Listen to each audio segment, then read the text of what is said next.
J'ai noté, entre autres, la pression de la demande internationale en produits compatibles avec une économie décarbonée, en l'occurrence les batteries des véhicules électriques.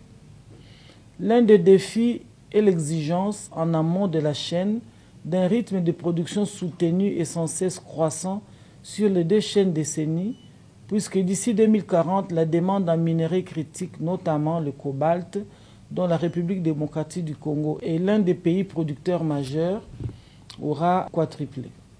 Mesdames et messieurs, chers participants, face à cette extension qui s'est imposée consécutivement aux enjeux de la transition énergétique dans une économie résiliente, les observateurs se posent la question de savoir si la République démocratique du Congo peut concilier ses priorités politiques nationales avec les exigences de la diligence raisonnable, et ce, face à un marché international dopé par une demande en minerais critiques qui est en augmentation croissante. En réponse à cette question, je tiens à m'aligner sur la vision du chef de l'État, son Excellence Félix-Antoine Tshisekedi Tshilombo, affirmer que la République démocratique du Congo, au-delà de sa perception des mines mondiales du cobalt ou de fournisseurs de cobalt brut ou légèrement traité,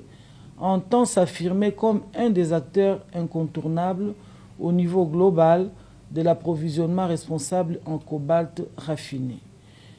Il y va aussi de l'intérêt des populations congolaises qui aspirent au développement et au bien-être.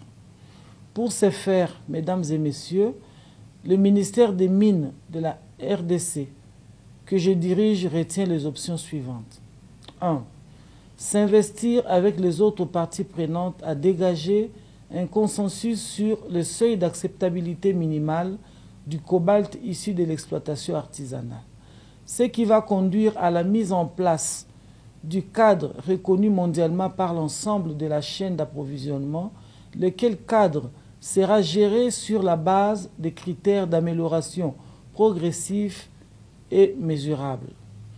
Et pour revenir à la problématique de l'accès des produits issus de l'exploitation artisanale au marché international, la République démocratique du Congo soutient la démarche qui a été proposée d'une approche progressive et proactive tendant à mettre fin au prétexte du dérisking dont certaines entreprises en aval de la chaîne font usage pour mettre sous un embargo de fait les produits miniers critiques provenant de la République démocratique du Congo. 2. Renforcer l'encadrement de l'exploitation artisanale au travers notamment de la mise en place d'un fonds de crédit minier pour lequel je sollicite l'appui des pays et organisations internationales partenaires ainsi que les entreprises manufacturières en aval. Et la mise en œuvre des programmes de viabilisation des zones d'exploitation artisanale dans lesquelles vont opérer les artisanaux regroupés en coopératives minières bancables.